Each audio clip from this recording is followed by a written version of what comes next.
हे दोस्तों नमस्कार, आपका स्वागत है आपका अपने चैनल स्टडी में। सर दोस्तों, इस वीडियो में बात करेंगे जे एडवांस और आईआईटी को लेके।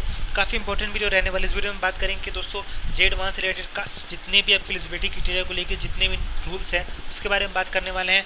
आईआईटी में एडमिशन की क्या एलिजिबिलिटी क्राइटेरिया रहता है, जे एडवांस के फॉर्म कौन कौन से लोग फिलअप कर सकते हैं, काफ़ी कुछ जानने को मिलेगा आपको इस वीडियो में कि जे एडवांस कितनी बार दे सकते हैं। तो जितने भी लोग दोस्तों आप आईआईटी की प्रिपरेशन करना चाहते हैं या कर रहे हैं या 2023 में 2024 में या आगे भी एग्ज़ाम देने वाले हैं, तो काफ़ी इंपॉर्टेंट वीडियो आप सभी लोगों के लिए रहने वाली है। तो पूरा सोच लेकर लास्ट तक वीडियो देखिए, तो आपको काफ़ी कुछ जानने को मिलेगा इस वीडियो में। अगर कुछ भी रह जाता है तो उसको हम अगले वीडियो में कवर करेंगे और कमेंट करके आप मुझे बता सकते हैं कुछ भी अगर आपको डाउट लगता है, कुछ भी नहीं समझ में आता है, ठीक है।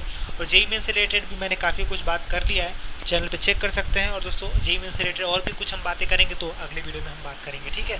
तो सबसे पहले दोस्तों हम शुरुआत करते हैं एलिजिबिलिटी क्राइटेरिया को लेकर जे एडवांस के। तो सबसे पहले देखिए यहाँ पे लिखा हुआ है all the candidate must simultaneously fulfil each and every one of the following 5 criteria दिया है to appear for JEE advance.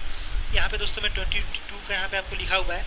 मतलब दोस्तों मैं आपको बताने वाला हूँ कि एलिजिबिलिटी क्राइटेरिया क्या रहती है, ठीक है। और मैं ब्राउचर खोल के आपको बता रहा हूँ, काफ़ी कुछ सिमिलर ही रहता है हमेशा, तो इंपॉर्टेंट रहने वाला है पूरा। देखिए candidate should be among at top 2,50,000 successful candidate all categories B B tech paper JEE main 2022। अब जेई मेन की बात आ गई तो जेई मेन भी दोस्तों एक एग्जाम होता है। आईआईटी में एडमिशन के लिए आपको दो एग्जाम देना होता है, एक जेई मेन होता है, जेई एडवांस होता है। तो हम जो बात कर रहे हैं जे एडवांस के जरिए आपको आईआईटी में एडमिशन मिलता है और जेई मेन के जरिए आपको एनआईटी और ट्रिपल आईटी जीएफटीआई और भी प्राइवेट कॉलेजेस में और गवर्नमेंट कॉलेज में एडमिशन मिलता है, ठीक है। तो अगर आपको आईआईटी में जाना है तो उसके लिए आपको जेई एडवांस को क्वालिफाई करना पड़ेगा। और जे एडवांस को क्वालिफाई करने के लिए सबसे पहले आपको जेई मेन को क्वालिफाई करना पड़ेगा, जेई मेन कट ऑफ को क्वालिफाई करना पड़ेगा, तभी आप जेई एडवांस के लिए एलिजिबल हो पाओगे एग्जाम देने के लिए, ठीक है। तो सबसे पहला आपका क्या काम है, सबसे पहला यही काम है कि आपको डायरेक्ट जे एडवांस आप एग्ज़ाम नहीं दे सकते हो। तो जे एडवांस एग्ज़ाम देने के लिए आपको जेई मेन को सबसे पहले क्वालिफाई करना पड़ेगा, कट ऑफ उसको क्लियर करना पड़ेगा, तभी आप जे एडवांस के फॉर्म को फिलअप कर सकते हो, ठीक है। सबसे पहला तो ये हो गया हमारा, ठीक है। तो सो जो जेई मेंस का एग्ज़ाम होता है उसमें से आपको 2,50,000 कैंडिडेट को सिलेक्ट किया जाता है जे एडवांस के एग्ज़ाम को देने के लिए, ठीक है। तो यहाँ पे दोस्तों और भी कुछ यहाँ पे दिया हुआ है, तो इसके बारे में हम नहीं उतना देखेंगे। दूसरे क्राइटेरिया चलते हैं, एज लिमिट। तो दोस्तों एज लिमिट का बता दूँ कि एज लिमिट का तो वैसे कोई इसमें वो नहीं है, यहाँ पे एज लिमिट दिया हुआ है। उसके बाद मैं आपको बताता हूँ। देखिए candidate should be born on after October 1, 1997. 5 year age relaxation is given to SC, ST and PW candidate if these candidates should have been born on after October on or after October 1, 1992।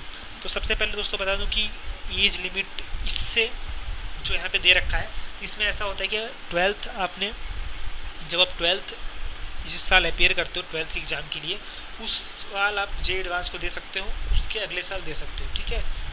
12th के साथ दे सकते हो, उसके अगले साल दे सकते हो। मतलब ऐसा है कि अगर 12th आप 2022 में पास कर रहे हो तो आप 2022 में जे एडवांस एक बार दे सकते हो और 2023 में दे सकते हो जे एडवांस, उसके बाद नहीं दे सकते। यहाँ पे देखिए यहाँ पे लिखा हुआ है नंबर ऑफ अटैम्प्ट। तो नंबर ऑफ अटैम्प्ट हो जाता है एक candidate can attempt J advance maximum 2 times in 2 consecutive years. मतलब अब लगातार आपको 2 बार देना है, ऐसा नहीं कि आप 2 बार कभी भी दे रहे हो, ठीक है। ऐसा नहीं है 2 बार, ऐसा नहीं कि आप 2 बार, एक बार 12th के साथ दे दिया, एक बार कभी भी दे देते हैं, ऐसा नहीं है। लेकिन आपको लगातार 2 बार देना है, ठीक है। नहीं देते हैं तो आपका वो नहीं होंगे, आप आउट हो जाएंगे, मतलब उसके बाद नहीं दे सकते आप जेई मेन के।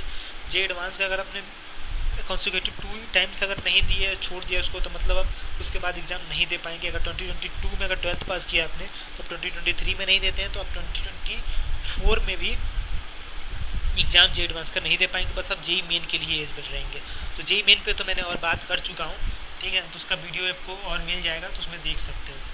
तो दोस्तों यहाँ पे कुछ दिया हुआ है क्लास 12th को लेके, तो ये 2022 के स्टूडेंट के लिए दिया हुआ है। तो यहाँ पे इसको हम इतना नहीं देखते हैं, ठीक है। यहाँ पे दिया दोस्तों 5 कैटेगरी दिया हुआ है कि candidate should not have been admitted to IIT respective of whether a not candidate in continued in the program या accepted at IIT seat by reporting online at a reporting center in the past. Candidate whose admission in IIT who cancelled for whatever reason after joining any IIT are also not eligible to appear for JEE 2022। तो सबसे पहले बता दूं यहाँ पे इन्होंने कहा है कि अगर आप 12th में मान लीजिए आपने एग्ज़ाम दिया और आपने कोई IIT आपको मिल रही थी, आपने IIT ले ली, ठीक है, तो फिर सोचते हो कि भाई मुझे दूसरी IIT में जानी, फिर से प्रिपरेशन करूँगा, फिर ड्रॉप लेके, या मतलब आप फिर से साथ में प्रिपरेशन करते हो, फिर अगले बार सोचते हो कि मैं फिर से एग्ज़ाम दूंगा। तो ऐसा कुछ भी नहीं है भाई, अगर एक बार आपने IIT की सीट को कंफर्म कर लिया तो आप उसके बाद किसी भी दूसरे और कॉलेज में या दूसरे और IIT में एडमिशन नहीं ले सकते, ठीक है। और एक और क्राइटेरिया है 75% क्राइटेरिया। तो दोस्तों 75% क्राइटेरिया को लेकर तो काफ़ी कुछ हम लोग बात कर चुके हैं, लेकिन इसमें मैं इसको भी कवर कर देता हूँ कि 12th में कितने मार्क्स होने चाहिए। तो 12th में दोस्तों आपके 75% मार्क्स और टॉप 20% में आप होने चाहिए।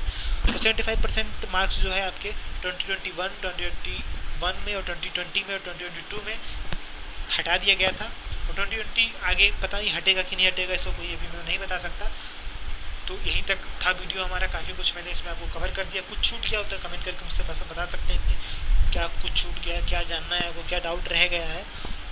नए हैं तो सब्सक्राइब कर लें चैनल को, वीडियो पसंद आई हो तो कमेंट करके बताएं कैसा लगा, और वीडियो पसंद आई तो लाइक करें, चैनल पर सब्सक्राइब करें। और भी वीडियोज़ आपको अच्छी अच्छी वीडियो मिलती रहेंगी, और भी एग्जाम से रिलेटेड हम बात करेंगे, और भी